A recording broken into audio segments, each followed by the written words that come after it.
Hello friend, स्वागत है आपका लिटरेचर एस्पिरेंट पर। मैं हूं अनिल। आज हम बात करेंगे मैथ्यू अर्नोल्ड की बायोग्राफी की। जो की पॉइंट्स हैं उनको हम डिस्कस करने जा रहे हैं। चलिए, जब हम चाहे आप गूगल कीजिए, चाहे किसी बुक में पढ़िए, कहीं भी पढ़िए, काफ़ी एक्टिविटीज़ फील्ड जीवन परिचय इनका है, क्योंकि काफ़ी कुछ लिखा है इन्होंने अपनी ज़िंदगी में, चाहे वो क्रिटिसिज्म रही हो, चाहे पोइट्री रही हो, चाहे रिलीजियस ट्रीटीज़ रही हो। इसके अलावा इंस्पेक्टर ऑफ स्कूल्स थे, तो कुछ सुधारों को लेकर भी उन्होंने लिखा था। तो काफ़ी कुछ आपको मटेरियल मिल जाता है, लेकिन अब यहाँ पर दिक्कत ये आती है कि आपको जो एग्ज़ाम के पॉइंट ऑफ व्यू से पढ़ना है, वो कैसे पढ़ना है। तो उसके लिए आपको अनुभव काम आता है, और यहाँ पर इस वीडियो को देखने के लिए मैं इसलिए रिकमेंड करूँगा कि उन्हीं सब चीज़ों को शामिल किया गया है जो आपके एग्ज़ाम में पूछी जाती हैं।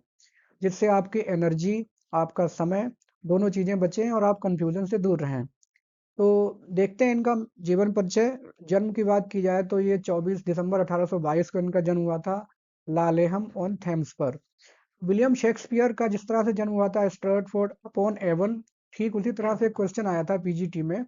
तो उसमें ये वाला जो ऑप्शन बीच में है, ऑन थेम्स, उसी हिसाब से शेक्सपियर को लेकर के एक ऑप्शन पूछा गया था कि वेयर ही वॉज बॉर्न।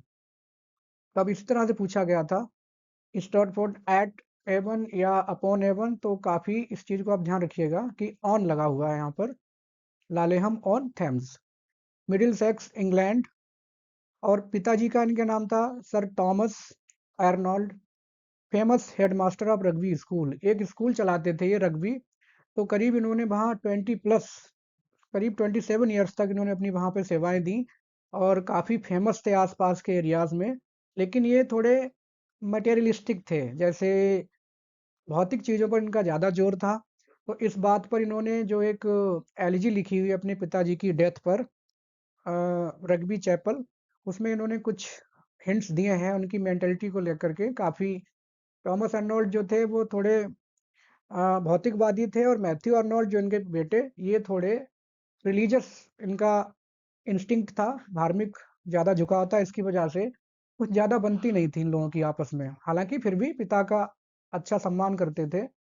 लेकिन देखा जाए तो थोड़ा-सा मनमुटाव था इस पॉइंट पर, एक मटेरियलिज़्म को लेकर के और स्पिरिचुअलिटी को लेकर के। माताजी का इनका नाम था मैरी पेनरोज़ आर्नोल्ड। अर्ली लाइफ़ में ये इनको पढ़ाया था इनके चाचा जी ने, जॉन बकलैंड उनका नाम था। और 1834 में ये लोग अपना, क्योंकि इनके पिता की डेथ जब हो गई थी, उसके बाद ये आ गए थे इधर अपने लेक डिस्ट्रिक्ट में, जहाँ पर विलियम वर्ड्सवर्थ ऑलरेडी रहते थे। तो इनकी इनसे बहुत अच्छी दोस्ती हो गई थी।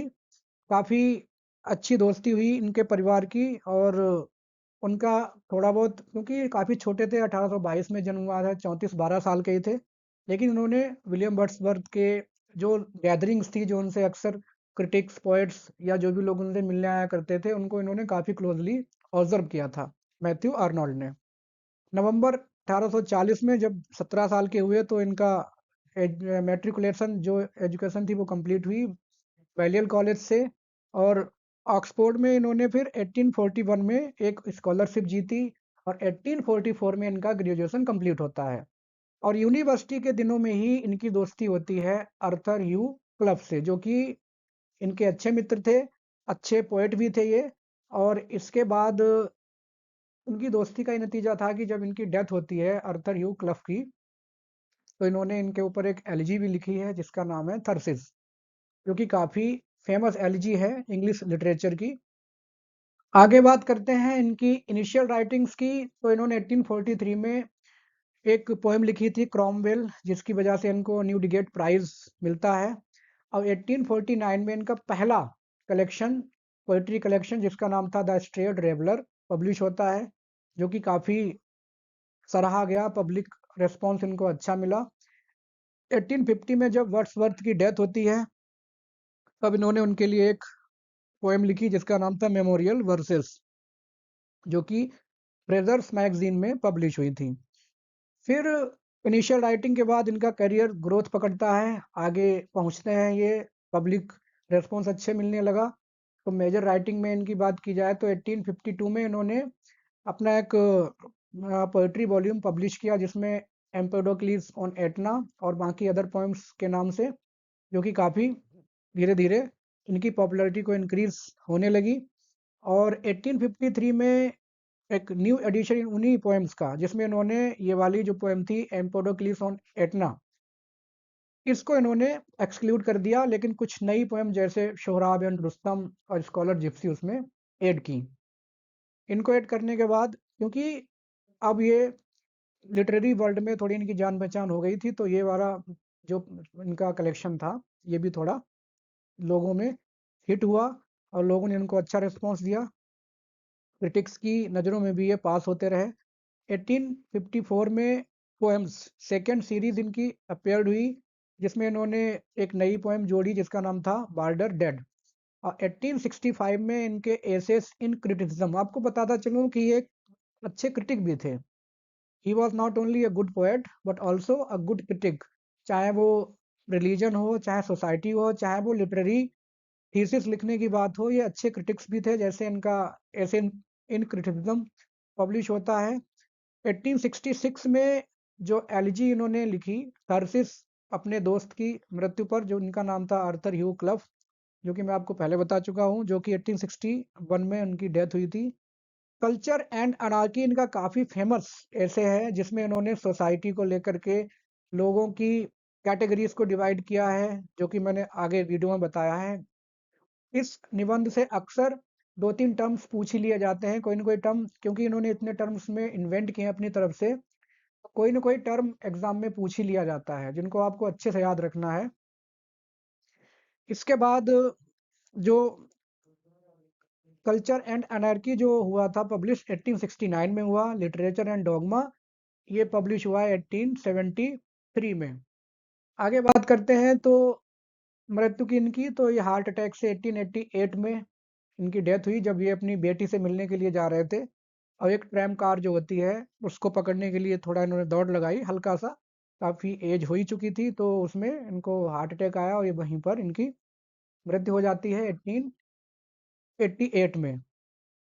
अब कल्चर एंड अनार्की की बात कर लेते हैं, क्योंकि ये काफ़ी फेमस इनका ऐसे है, इसमें जो टर्म्स इन्होंने किए हैं वो आ जाते हैं एग्जाम में। जैसे इन्होंने सोसाइटी को डिवाइड किया था 3 टर्म्स में, 3 कैटेगरीज में, जैसे बार्बरियंस, फिलिस्टाइंस एंड पॉपुलर्स, और ये वर्क पब्लिश हुआ था 1869 में। तो बार्बरियंस इन्होंने उस लोगों के उस समूह को बोला है, उस क्लास को बोला है, जो कि काफ़ी एंथुसियास्टिक होते हैं, उनमें बहुत ज़्यादा एंथुसियाज्म है, लेकिन उनमें देखा जाए तो आइडियाज़ की कमी होती है। वो सिर्फ जोशीले हैं, but they don't use their brain in a logical वे, ऐसा इनका मानना है। फिर अगली जो क्लास है लोगों की, उसको इन्होंने बोला था फिलिस्टाइंस। फिलिस्टाइंस जो हैं उनके पास मॉरलिटी है, लेकिन वो धर्म से थोड़ा विमुक्त हो जाते हैं। जैसे जो मिडिल क्लास है वो बेचारा अपना इसी में लगा रहता है कि कैसे परिवार आगे बढ़ाया जाए, कैसे अपने भरण पोषण किया जाए, तमाम चीज़ों में तो पूजा पाठ धार्मिक चीज़ों से थोड़ा सा दूर हो जाते हैं। फिलिस्टाइंस उन्होंने उस क्लास को बोला है कि काफ़ी मॉरलिटी तो है, मॉरलिटी इस सेंस में कि उनको परिवार का ध्यान है, अपना ध्यान है, दोस्तों का ध्यान है, बट स्पिरिचुअलिटी से थोड़ा सा वो दूर हो रहे हैं। और यहाँ पर उनके आइडियाज़ में उन्होंने कहा कि लैक ऑफ स्वीटनेस, या उनके पास इंस्पिरेशन नहीं है कुछ अलग करने की। अलग वो इसलिए नहीं कर पा रहे हैं, ये मेरा मानना है, क्योंकि सभी उलझे हुए हैं अपनी ज़िंदगी को संवारने में, बनाने में, अपने परिवार को लेकर के। तो they don't have such time to explore new things. जो थर्ड क्लास उन्होंने बताया वो है पॉपुलर्स।